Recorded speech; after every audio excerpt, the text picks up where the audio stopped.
Assalamualaikum warahmatullahi wabarakatuh. Selamat datang di channel Berita Mistis Official. Untuk kisah kali ini masih dari kelanjutan kisah yang sebelumnya, yaitu kisah yang berjudul Mati Suri.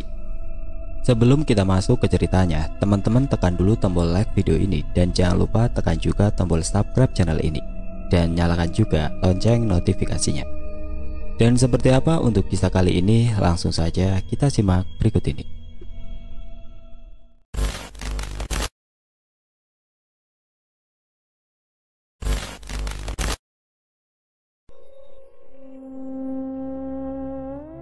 Tidak, apa kau berpikir untuk menjadi orang limun sepenuhnya lagi? Tanya Fajar menafsirkan raut wajah Kelana. Jika itu satu-satunya cara, aku bisa apa? Bagaimana dengan Widuri, Retno? Dia masih bayi. Kelana berdiri.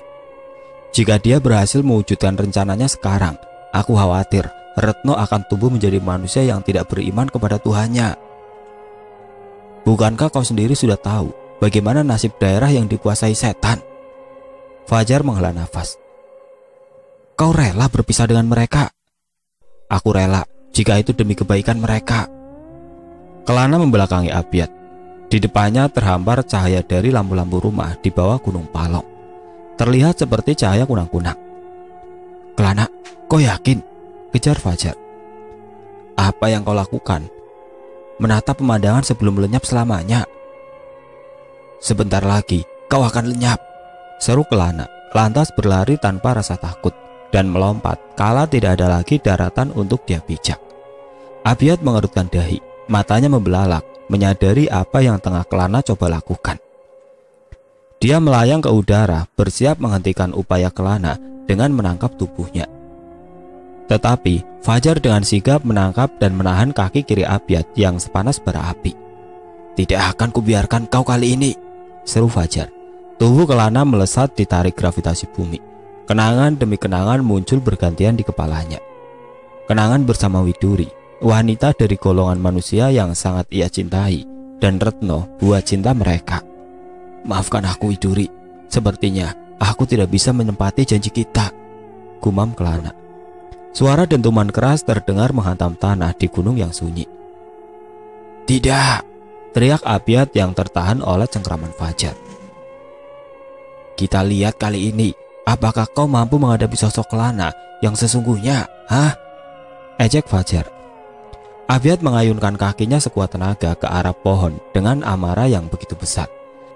Dia berhasil melepaskan cengkraman Fajar dan membuat pohon belian tempat manusia biasa menyembahnya roboh dan berguling-guling jatuh ke bawah gunung. Fajar tidak sadarkan diri karenanya. Bergegas Abiat mendatangi tubuh Kelana yang tertelungkup di atas batu besar dengan darah mengalir. Dia terlihat khawatir dan menoleh ke sekitar. Jika Kelana adalah manusia biasa, tentu dia tidak khawatir, karena sudah pasti mati. Tetapi Kelana adalah jin yang menyembunyikan jati dirinya dalam tubuh manusia yang sekarang dia lepas. Di mana kau? Keluarlah! Ah! Teriaknya tertahan. Lehernya dicekik oleh sesosok jin bertubuh besar, lebih besar dari dirinya. Bagaimana rasanya? Kelana, ucap Abiat susah payah. Sekejap mata, kini mereka sudah berada di puncak lagi. Kelana membawa tubuh Abiat yang besar seperti selai kertas. Kau mau pergi atau lenyap? Tanya Kelana semakin menguatkan cekikannya. Abiat menepuk-nepuk lengan besar Kelana, memberi isyarat dia tidak bisa menjawab jika dicekik sekuat itu. Kelana melonggarkan cengkramannya dan membiarkan dia berdiri. Aku akan pergi, tetapi bersamamu juga. Abiat berhasil menusuk perut Kelana dengan tangannya yang berubah menjadi pedang. Pedang terbuat dari api. Kala Kelana lengah. Teriakan Kelana membuat Gunung Palong bergetar dan berhasil menyadarkan Fajar. Mata Fajar membeliak. Kelana! Kelana menangkap tanduk milik Abiat dan mencengkramnya begitu kuat. Lepaskan, perintah Abiat. Kelana tidak memperdulikan dan terus menekan kedua tanduknya sekuat tenaga. Krak. Jika rambut adalah mahkota bagi manusia, maka tanduk bisa dibilang mahkota bagi setan. Juga sumber kekuatannya, dan Kelana mematahkan tanduk milik Abiat. Keduanya. Tidak. Abiat menarik tangannya dari perut Kelana. meraba kedua tanduknya yang sudah tiada. Tidak. Sekarang, ku beri satu kesempatan lagi. Pergi atau lenyap. Tanya Kelana sambil memegang perutnya yang terluka parah. Kau tidak apa-apa? Fajar melihat luka di perut Kelana begitu muncul di sampingnya. Abiat tertawa terbahak-bahak. Aku memilih pergi untuk sementara, tetapi kupastikan akan kembali lagi dan membangun apa yang sudah kau hancurkan, serunya sambil menatap tajam Kelana. Lantas bangkit berdiri perlahan. Terlihat jelas kekuatannya turun secara drastis. Kau sungguh ingin membiarkannya pergi? Aku sudah memberinya pilihan dan aku tidak boleh menarik kembali kata-kataku. Aku akan kembali lagi dan di saat itu kupastikan kau ataupun keturunanmu binasa, seru Abiat. Lantas menjadi gumpalan asap hitam yang melayang begitu cepat hingga lenyap dari pandangan. Kelana terbaring lemah di tanah. Dia kembali ke wujud normalnya. Sepertinya ini akhir bagiku, Fajar. Fajar berusaha mengobati luka di perut Kelana dengan kekuatan gaibnya, tetapi percuma. Lukanya penuh racun dari tubuh si Abiat. Ada racun kan? Tanya Kelana sambil tersenyum. Fajar meneteskan air mata, menggeleng-geleng, tidak menerima kenyataan yang terjadi. Bawa tubuh manusiaku kembali ke tempat Widuri dan minta dia untuk menguburkannya dengan layak. Dan untuk diriku, kau tahu, tidak perlu melakukan apa-apa. Tubuh ini dengan sendirinya akan melebur dan menyatu ke alam sebelum kembali menghadapnya. Tidak akan kubiarkan Kelana, seru Fajar menggeleng. Tidak ada cara untuk menyelamatkanku lagi. Tidak ada penawar untuk racunnya. Penawar? Fajar teringat sesuatu. Aku tahu satu tempat yang mungkin dapat menyelamatkanmu, serunya. Kelana menatap penuh heran. Di mana? Telaga Larangan. Fajar tersenyum. Dia akhirnya menemukan solusi terakhir untuk sahabatnya. Tanpa membuang waktu, Fajar membawa Kelana secepat mungkin kembali ke Padang 12, meyakinkan para dewan untuk membiarkan Kelana melintasi kota menuju hutan.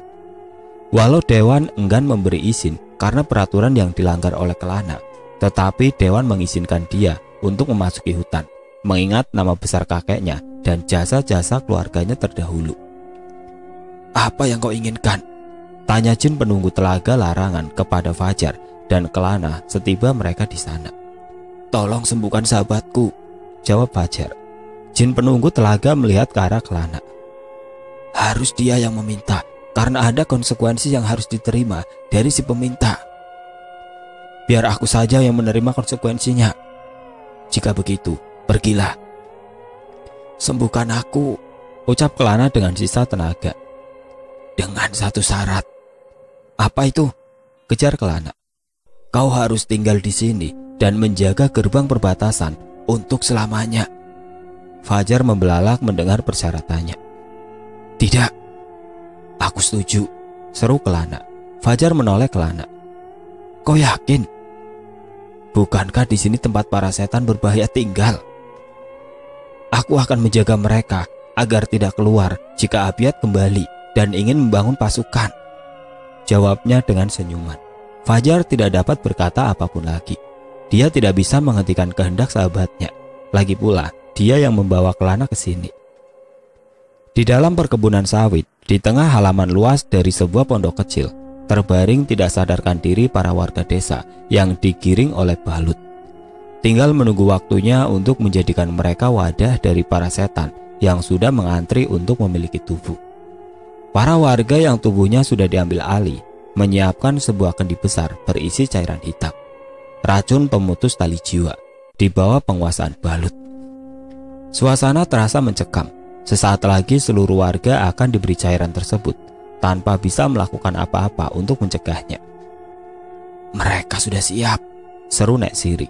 Santi dan Mansor hanya menatap jauh ke arah pondok, menatap tubuh manusia mereka yang nyaris satu keluarga dan Abiat yang baru tiba.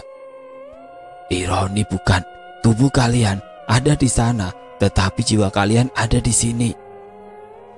Seandainya dulu kau lebih berhati-hati dalam bertindak, Mansor, nasihat Nek Siri. Mansor tidak melakukan pembelaan. Dia sadar dirinya memang salah. Mau-maunya dikuasai dendam hingga mudah dihasut setan. Aku tidak melihat arwah istrimu. Kemana dia? Tanya Nek Siri lagi. Santi menatap Mansur. Iya, di mana arwah ibu?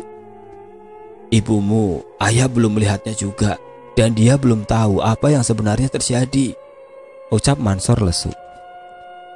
Lalu kemana Retno? Apa tidak masalah kita meninggalkannya? Santi menatap Nek Siri.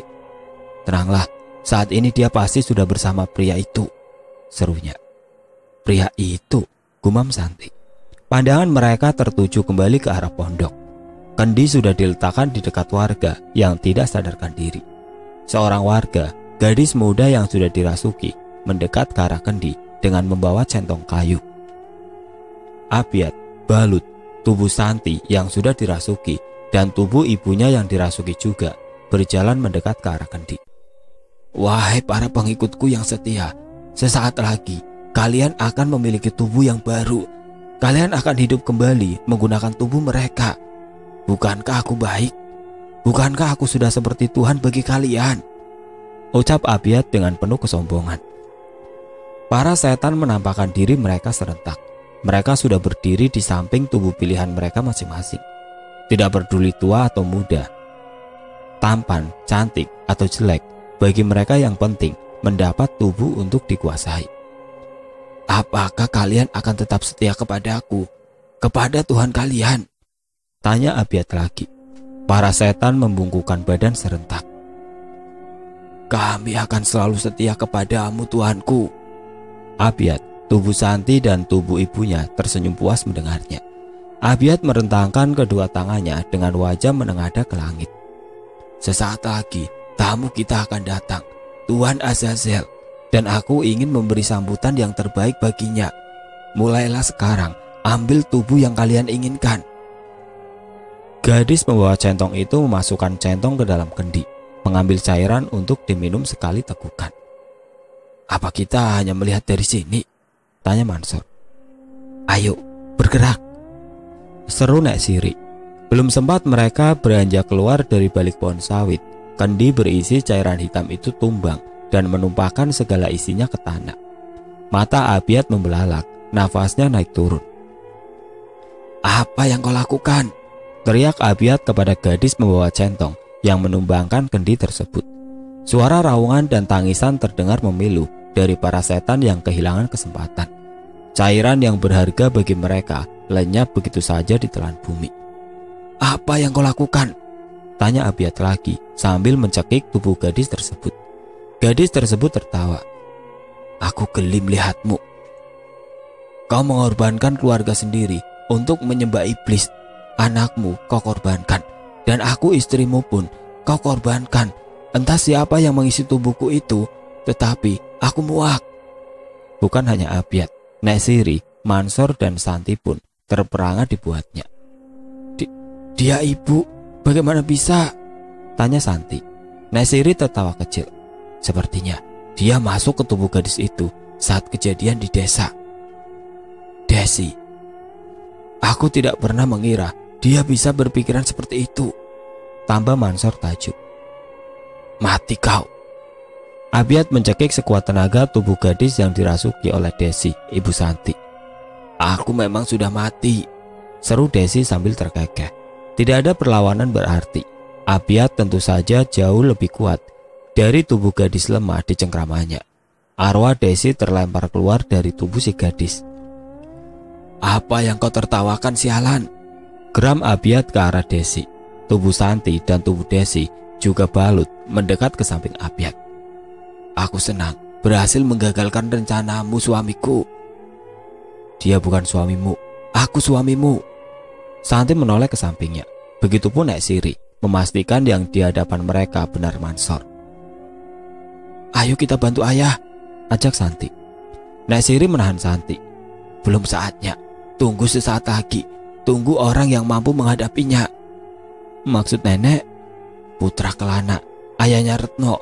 Hanya dia yang mampu menghadapi Abiat. Tapi di mana mereka? Kejar Santi gelisah. Dalam perjalanan ke sini, tunggulah. Nek Siri meyakinkan Santi. Mereka pun tetap melihat dari persembunyian. Melihat apa yang coba Mansur lakukan. Desi melihat dengan seksama arwah Mansor. Kau, Mansor, lalu dia... Tunjuk Desi ke arah Abiat. Maafkan aku, semua salahku. Memang benar aku yang melakukan pesugihan, tetapi yang kujadikan tumbal hanya mereka yang menzalimiku waktu itu. Dan saat tidak sengaja ibumu menjadi tumbal, aku memutuskan menumbalkan diriku sebagai penghabisan.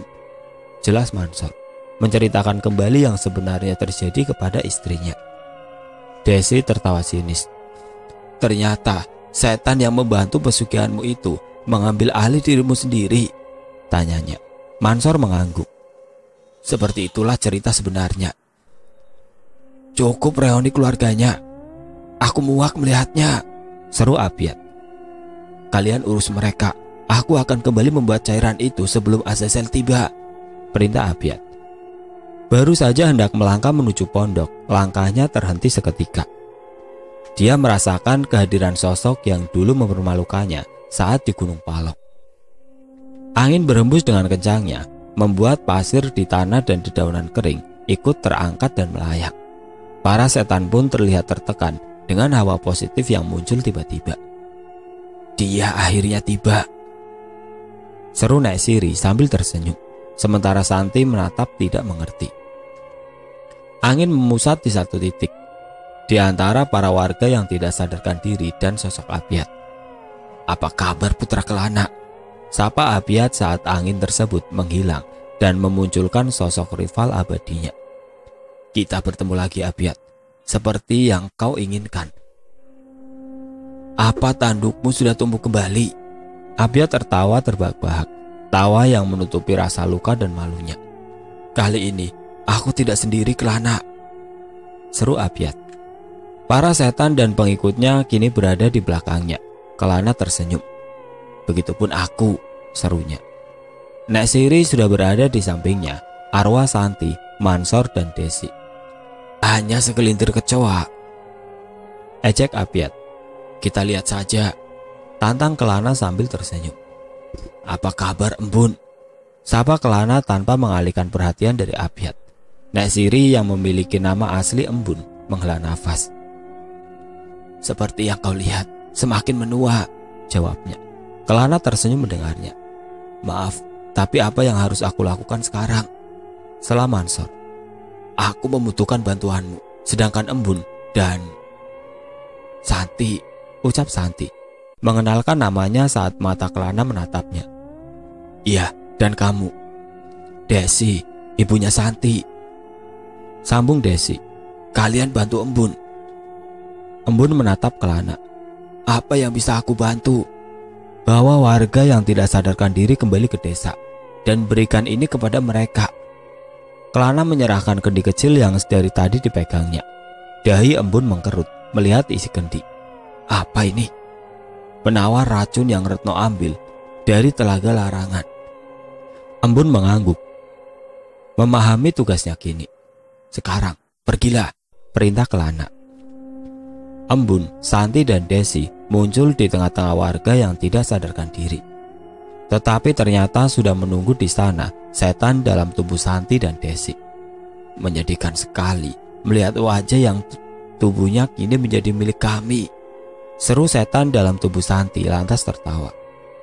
Kami akan berikan tubuh baru untuk kalian jika bersedia menjadi pengikut Abiat, tambah setan dalam tubuh Desi. Kalian akan binasa, seru Embun lantas tersenyum. Abiat terus menatap Kelana dengan senyuman mengerikan. Matanya memerah dan dari tubuh yang dia pakai mengeluarkan uap. Kau tidak keluar dari tubuh itu? Kelana bertanya. Tidak perlu menggunakan wujud asli pun. Kali ini kau pasti kalah, seru Abiat. Kelana tersenyum sinis. Kesombongan kalian memang abadi. Dan kau yakin melawanku hanya bersama arwah bodoh yang mau saja aku tipu? Mansor meradang mendengarnya. Diam kau setan. Aku memang setan. Serang, perintah Abiat. Para setan yang dipimpin Balut tersenyum puas.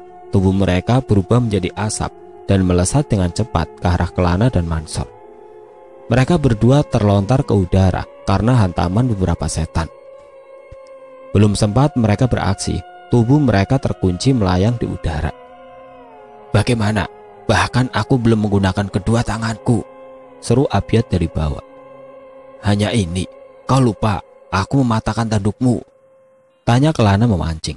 Abiat tertawa, lantas terdiam. Habisi mereka, perintahnya penuh amarah. Para setan menarik setiap bagian tubuh mereka ke arah berlawanan. Tutup matamu, pinta Kelana kepada Mansor yang mencoba melawan. Mansor mengikuti pintanya tanpa bertanya. Tubuh Kelana lantas mengeluarkan cahaya menyilaukan, yang bahkan membuat malam seakan menjadi siang. Balut dan para setan kembali ke wujudnya dan menutup mata, bahkan menggunakan tangan mereka lagi saking silaunya. Begitupun Abiat. Apa yang terjadi? Tanya Abiat. Aku tidak tahu Tuan, tidak terlihat apapun, tetapi sakit, sangat sakit tubuhku Tuan, saut Balut diiringi ceritanya, dan juga jeritan para setan yang lainnya. Bahkan tubuh warga yang sudah dikuasai setan pun terkena pengaruhnya. Apa ini? Abiat meraba-raba dadanya. Belum sempat dia mencerna perkataan anak buahnya, ada lagi sesuatu yang terjadi pada dirinya. Cahaya perlahan menghilang, kembali ditelan kegelapan, menampakkan apa yang sebelumnya bahkan tidak terlihat di mata tubuh manusianya. Pasukan setan milik Abiat lenyap tidak bersisa. Para warga yang dikuasai setan pun kini tubuhnya tidak bergerak terbaring di tanah. Abiat kini menyadari bahwa Kelana masih sekuat dulu. Kelana. Akhirnya dia melihat sosok yang menancapkan sebuah pisau di dadanya, tepat di jantung. Pisau ini bukan pisau biasa, perwujudan dari energiku, dan aku tahu walau kalian mengambil alih tubuh manusia, tubuhnya tidak dalam keadaan mati. Jadi intinya tubuh yang kalian gunakan bisa mati, jelas Kelana. Aku heran, kenapa kalian ingin sekali memiliki tubuh manusia? Apa karena saking irinya kepada mereka? Iri? Kami hanya iri dengan perlakuan dia kepada manusia. Iri dia lebih meninggikan derajat manusia dibanding kami yang sudah jauh lebih lama menyembahnya. Bukan iri kepada tubuh yang tercipta dari bahan hina ini, seru Abiat, lantas memuntahkan darah dari mulutnya. Lantas, kenapa kalian mau menguasai tubuh kami? Tanya Mansor yang berdiri di belakang Kelana. Untuk menghinakan kalian dan menyesatkan lebih banyak manusia lagi tentunya, seperti kau dulu. Kau dengan bodohnya percaya ucapan pria tua yang kau temui di kaki Gunung Kawi, padahal dia adalah perwujudan anak buahku. Wajah Mansor merah padam mendengar ucapan Abiat. Dia malu akan masa lalunya itu. Aku tahu, dan aku sudah menyesalinya saat memutuskan menjadi tumbal, ucap Mansor sendu. Tetapi kau terlambat, kau juga akan menerima balasan darinya, tandas Abiat. Mansor menunduk. Aku terima apapun balasannya, bahkan bila harus dihukum dalam neraka terdalam, ucapnya, lantas kembali menatap ke arah Abiat.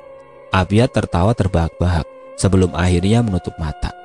Pisau yang ditancapkan Kelana memuai dan lenyap begitu saja, tetapi meninggalkan lubang yang menganga di tubuh tidak bernyawa Mansor. Kini kau kehilangan tubuhmu, juga tubuh mereka yang mungkin bisa jadi pengganti, bukan? Harus kuakui, kau memang cerdas Kelana. Dan 3 makhluk bersosok wanita tadi bahkan sudah berhasil membawa semua warga yang belum diracun, ucap Abiat yang kini sudah berdiri dekat tubuh Santi dan Desi yang tidak sadarkan diri. Terlihat sosok aslinya kini dengan tanduk yang belum tumbuh sempurna. Apa bawahanku yang berada di dalam tubuh manusia juga lenyap? Atau mereka hanya pingsan? Tanyanya penasaran. Mereka semua lenyap, termasuk yang berada di dalam tubuh manusia. Abiat tertawa. Bagaimana bisa? Atas isinya, semua bisa terjadi. Cahaya tadi hanya perwujudan dari doa yang aku panjatkan kepadanya. Kenapa dia pilih kasih? Tanyanya lantas tersenyum sinis. Bukan dia pilih kasih, tetapi kalian mengkhianati rasa kasih yang dia beri dulu. Dengan sombong, enggan mengikuti perintah untuk bersujud kepada Adam, manusia pertama. Kita akan berdebat tiada habisnya jika bicara hal itu, bukan? Abiat tertawa. Tentu, kau akan tetap dengan kebebalan dan kesombonganmu, tandas Kelana. Sekarang semua berakhir, Dan aku tidak akan memberimu kesempatan lagi seperti dulu. Akan aku patahkan lagi tandukmu yang pendek itu. Lanjut Kelana. Petir menyambar di halaman belakang pondok beberapa kali, menyisakan berkasan sinar yang menerangi mereka sesaat. Abia tertawa terbahak-bahak. Sepertinya tamu yang kuundang sudah tiba. Apa maksudnya? Tanya Mansor kepada Kelana. Sang iblis, seru Kelana gusar. Kau gagal Retno, gumam Kelana. Sang iblis, ucap Mansor terbatak. Kalian habis sekarang. Di tengah keributan yang terjadi, Retno menyelinap ke halaman belakang, mengikuti arahan dari bapaknya untuk menyelamatkan Wawan, Pak Sugeng, juga Pak Abdu, dan yang paling utama untuk menggagalkan ritual pemanggilan iblis. Siapa di sana? Retno menyipitkan mata, mencoba untuk melihat dengan jelas ketiga sosok yang terikat di tiang besi. Tapi gelapnya malam membuatnya kesulitan mengenali, walau dia sudah memiliki firasat tentangnya. Retno berjalan ke tengah lapangan, mengambil obor yang menjadi satu-satunya penerangan, dan mendekat ke arah ketiga sosok tersebut. Wawan! Mata Retno membelalak, melihat sahabatnya dan dua orang pria parubaya yang dia kenal, terikat dan berlumuran darah di bagian perut. Retno mendekat secepat mungkin. Wan, bangun Wan! Apa yang terjadi? Retno menampar-nampar wajah Wawan, berharap dapat membangunkan pria yang sejak kecil sudah bersahabat dengannya. Wawan! Teriaknya, tetapi tetap saja tidak ada yang terjadi. Ditancapkannya obor ke samping. Dengan cepat dia membuka jaket jeansnya dan mengikat ke arah luka di perut Wawan. Bertahan lawan, gumamnya panik. Air mata dan keringat dingin menjadi satu di wajah Retno. Dia tidak pernah berpikir hal ini akan terjadi, karena selama ini mereka baik-baik saja, meski berurusan dengan para makhluk gaib. Dengan sekuat hati dia menahan rasa bersalahnya, menyeka air mata dan melepaskan ikatan di tangan mereka. Retno membaringkan mereka bertiga di tanah. Dia memeriksa Pak Sugeng pertama kali, mengecek denyut nadi dan pernapasannya, dilanjut ke Pak Abdu. Dia menghela nafas lega, mengucap syukur karena keduanya masih hidup. Matanya kini tertuju pada Wawan. Perlahan dia kembali mendekat, dan dengan gemetar dia menempelkan jari tangan kanannya ke arah nadi di tangan kiri Wawan. Tangannya bergetar semakin kuat. Dia enggan untuk melanjutkan setelah memeriksa denyut nadinya, tetapi harapannya terlalu besar kepada sahabatnya itu. Dia tertunduk di samping Wawan, atau tepatnya tubuh Wawan, karena tidak ada lagi tanda-tanda kehidupan sahabatnya itu. Tidak! Teriaknya bersamaan langit berubah menjadi terang. Tidak! Kenapa harus dia? Kenapa tidak aku saja? Dia tidak ada hubungannya dengan masalah ini.